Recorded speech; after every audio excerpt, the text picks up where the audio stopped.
দুই নং ধুবুৰী লোকসভাৰ বিলাসীপাৰাৰ সাপতগ্ৰামত কেন্দ্ৰীয় মন্ত্ৰী সৰ্বানন্দ সোণোৱালৰ বিশাল নিৰ্বাচনী প্ৰচাৰ সভা। অহা 7 মেত অনুষ্ঠিত হ'বলগীয়া তৃতীয় পৰ্যায়ৰ নিৰ্বাচনৰ প্ৰচাৰ অভিযান তীব্ৰতৰ কৰি তুলিছে কেন্দ্ৰীয় মন্ত্ৰী সৰ্বানন্দ সোণোৱালে। আজি আবেলি ধুবুৰীৰ সাপতগ্ৰামত অগপৰ হৈ এক বিশাল নিৰ্বাচনী প্ৰচাৰ কৰে। সকলোৰে প্ৰতি মই মোৰ আন্তৰিক শুভেচ্ছা আৰু শ্ৰদ্ধা জ্ঞাপন কৰিছো। আপোনালোক সকলোৱে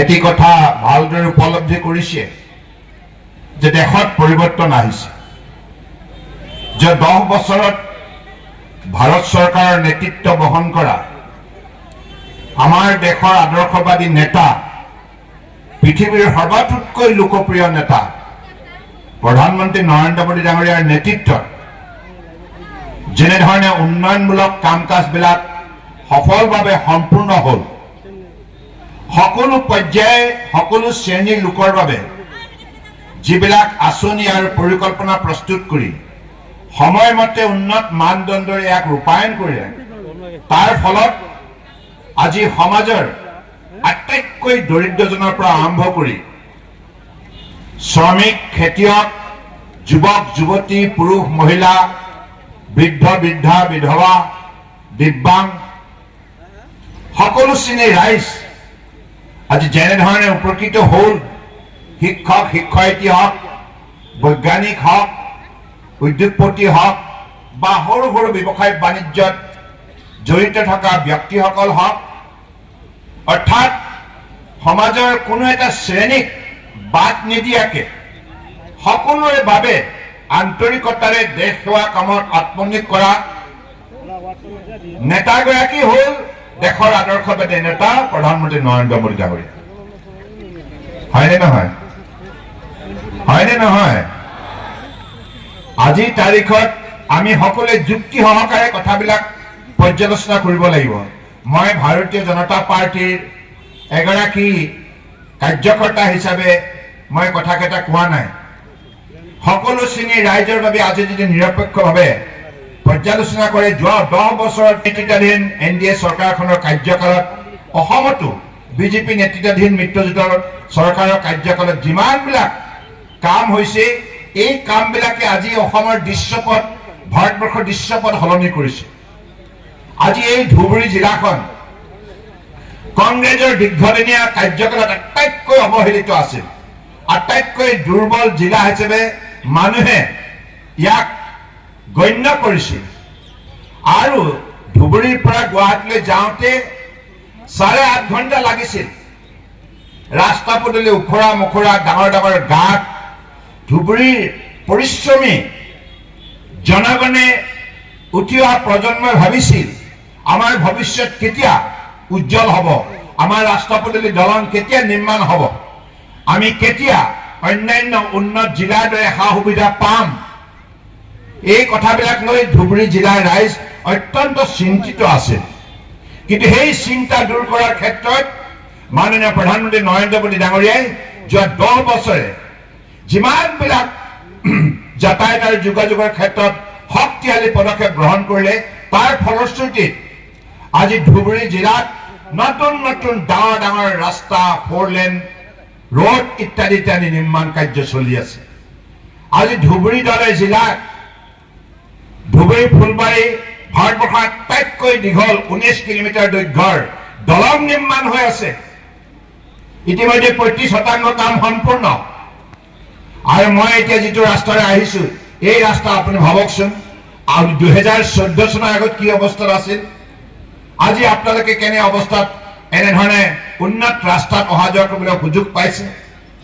যেতিয়া ৰাস্তা পদূলি, দলং, যাতায়াত ব্যৱস্থা ভাল হয়, তেতিয়া সমাজৰ সকলো শ্ৰেণীৰ ৰাইজ শক্তিশালী হয়, মনোবল বৃদ্ধি পায়, ছাত্ৰ ছাত্ৰীসকলে স্কুললৈ যাবলৈ এলাহ নকৰে, খেতিয়কৰ উৎপাদিত সামগ্ৰী ওচৰ বজাৰত বিক্ৰী কৰিবলৈ এলাহ নকৰে, আৰু আমাৰ শিল্পীসকলে এঠাইৰ পৰা আন এটা ঠাইত শিল্প চৰ্চা কৰিবলৈ এলাহ নকৰে। অৰ্থাৎ সমাজৰ সকলো শ্ৰেণীৰ ৰাইজৰ সকলোৰে প্ৰতি মই মোৰ আন্তৰিক শুভেচ্ছা আৰু শ্ৰদ্ধা জ্ঞাপন কৰিছো। আপোনালোক সকলোৱে এটি কথা ভালদৰে উপলব্ধি কৰিছে যে দেশত পৰিৱৰ্তন আহিছে, যে 10 বছৰত ভাৰত চৰকাৰৰ নেতৃত্ব বহন কৰা আমাৰ দেশৰ আদৰ্শবাদী নেতা, পৃথিৱীৰ সৰ্বাধিককৈ লোকপ্ৰিয় নেতা প্ৰধানমন্ত্ৰী নৰেন্দ্ৰ মোদী ডাঙৰীয়াৰ নেতৃত্বত যেনেধৰণে উন্নয়নমূলক কাম কাজবিলাক সফলভাৱে সম্পূৰ্ণ হ'ল, সকলো পৰ্যায়ে সকলো শ্ৰেণীৰ লোকৰ বাবে যিবিলাক আঁচনি আৰু পৰিকল্পনা প্ৰস্তুত কৰি সময়মতে উন্নত মানদণ্ডৰে ইয়াক ৰূপায়ণ কৰিলে, তাৰ ফলত আজি সমাজৰ আটাইতকৈ দৰিদ্ৰজনৰ পৰা আৰম্ভ কৰি শ্ৰমিক, খেতিয়ক, যুৱক যুৱতী, পুৰুষ মহিলা, বৃদ্ধ বৃদ্ধা, বিধৱা, দিব্যাংগ সকলো শ্ৰেণীৰ ৰাইজ আজি যেনেধৰণে উপকৃত হ'ল,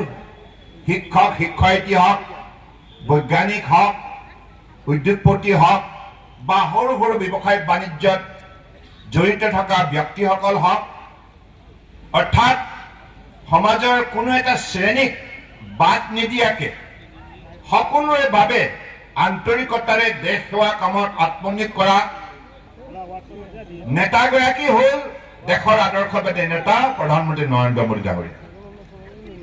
হয়নে নহয়? হয়নে নহয়? আজিৰ তাৰিখত আমি সকলোৱে যুক্তি সহকাৰে কথাবিলাক পৰ্যালোচনা কৰিব লাগিব। মই ভাৰতীয় জনতা পাৰ্টিৰ এগৰাকী কাৰ্যকৰ্তা হিচাপে মই কথাকেইটা কোৱা নাই। সকলো শ্ৰেণীৰ ৰাইজৰ বাবে আজি যদি নিৰপেক্ষভাৱে পৰ্যালোচনা কৰে, যোৱা 10 বছৰত নেতৃত্বাধীন NDA চৰকাৰখনৰ কাৰ্যকালত অসমতো বিজেপি নেতৃত্বাধীন মিত্ৰজোঁটৰ চৰকাৰৰ কাৰ্যকালত যিমানবিলাক কাম হৈছে, এই কামবিলাকে আজি অসমৰ দৃশ্যপট, ভাৰতবৰ্ষৰ দৃশ্যপট সলনি কৰিছে।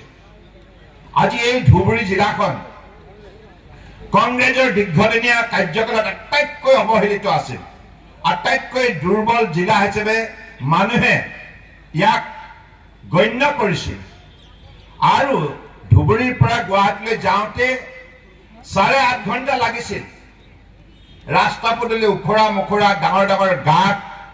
ধুবুৰীৰ পৰিশ্ৰমী জনগণে উঠি অহা প্ৰজন্মই ভাবিছিল আমাৰ ভৱিষ্যত কেতিয়া উজ্জ্বল হ'ব, আমাৰ ৰাস্তা পদূলি দলং কেতিয়া নিৰ্মাণ হ'ব, আমি কেতিয়া অন্যান্য উন্নত জিলাৰ দৰে সা সুবিধা পাম। এই কথাবিলাক লৈ ধুবুৰী জিলাৰ ৰাইজ অত্যন্ত চিন্তিত আছিল।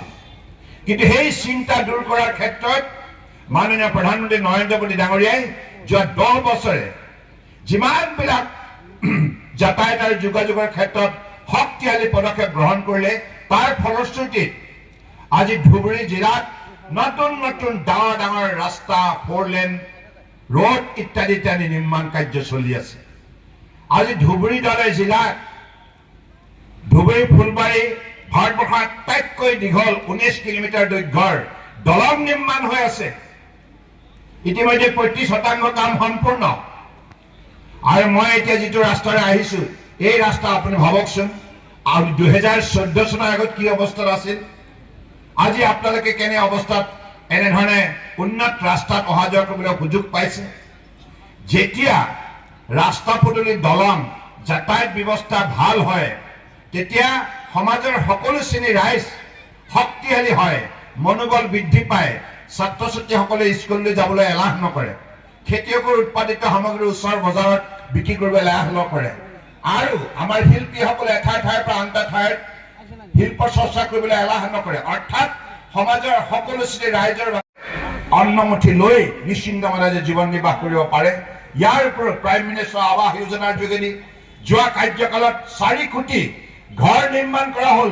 দুখীয়া হাতত সেই ঘৰ উপহাৰ দিয়া হ'ল, আৰু অহা 5 বছৰত আৰু 4 কোটি ঘৰ নিৰ্মাণ কৰাৰ বাবে ইতিমধ্যে সংকল্প ঘোষণা কৰা হৈছে।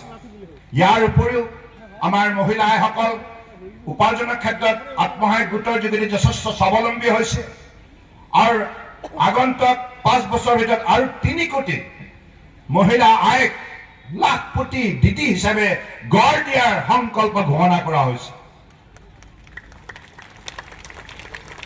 গতিকে আমি ধুবুৰী জিলাৰ বাসিন্দা হিচাপে এই কথা মনত ৰাখিব লাগিব। উঠি অহা ছাত্ৰ ছাত্ৰীসকলৰ বাবেও কৈছো, উঠি অহা যুৱক যুৱতীসকলৰ বাবে কৈছোঁ যে আপোনালোক মানৱীয়ভাৱে প্ৰস্তুত থাকক, কাৰণ এইখন ধুবুৰী জিলা এখন ইণ্টাৰনেশ্যনেল গ্ল'বেল ট্ৰেডিঙৰ এটা উল্লেখযোগ্য চেণ্টাৰ হ'ব।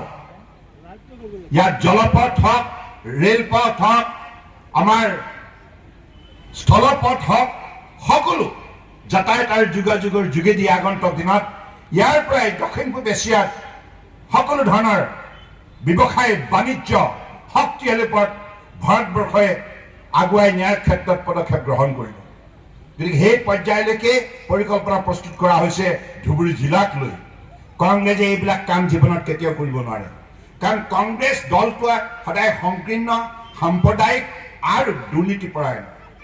এই দলটোৱে নিজৰ ভাতৃ ভগ্নীৰ বাহিৰে দুখীয়া মানুহৰ দুখ আঁতৰাবৰ কাৰণে কোনোদিনেই দায়বদ্ধ নহয়, কোনোদিনে তেখেতলোকে প্ৰতিজ্ঞাবদ্ধ নহয়। গতিকে সেইবাবে কংগ্ৰেছ 60 বছৰ কাল ৰাজত্ব কৰাৰ পাছতো বিফল হ'ল।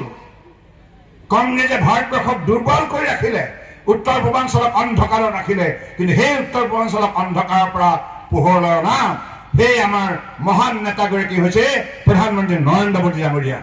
ভাৰতবৰ্ষক 10ম স্থানৰ পৰা 5ম সৰ্ববৃহৎ বিশ্বৰ বুকুত অৰ্থনীতি হিচাপে গঢ় দিয়াৰ ক্ষেত্ৰত মোদী ডাঙৰীয়াই আটাইতকৈ উল্লেখযোগ্য ভূমিকা পালন কৰিলে, যাৰ ফলত প্ৰতিজন ভাৰতীয় আজি গৌৰৱান্বিত। হয়নে নহয়? বিৰোধী ঐক্যমঞ্চৰ প্ৰাৰ্থী তথা প্ৰাক্তন মন্ত্ৰী ৰকিবুল হুছেইনৰ নিৰ্বাচনী প্ৰচাৰক চেৰ পেলাই ধুবুৰী সমষ্টিৰ সাপত গ্ৰামত সৰ্বানন্দ সোণোৱালে দেখুৱালে নিৰ্বাচনী প্ৰচাৰৰ চমক। সভাস্থলীত সোণোৱাল উপস্থিত হৈ নিজ ভাষণত ৰকিবুল হুছেইনক ক্ষুৰধাৰ সমালোচনাৰে ঠকা-সৰকা কৰে।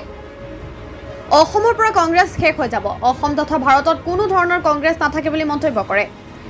অসম তথা ভাৰতত ব্যৱসায় বাণিজ্য বাট পথ সকলো ক্ষেত্ৰত উন্নতি কৰিছে বুলি মন্তব্য কৰে। এনেকৈ উপস্থিত ৰাইজক এজিপি হৈ বিজয় সুনিশ্চিত কৰাৰ বাবে সকলোকে ভোটদান কৰাৰ মত প্ৰকাশ কৰে। সভাত প্ৰাক্তন বিধায়ক অশোক কুমাৰ সিংভি লগতে কেইবাজনো দলীয় নেতা অংশগ্ৰহণ কৰা সভাত কেইবা সহস্ৰাধিক ৰাইজ উপস্থিত থাকে।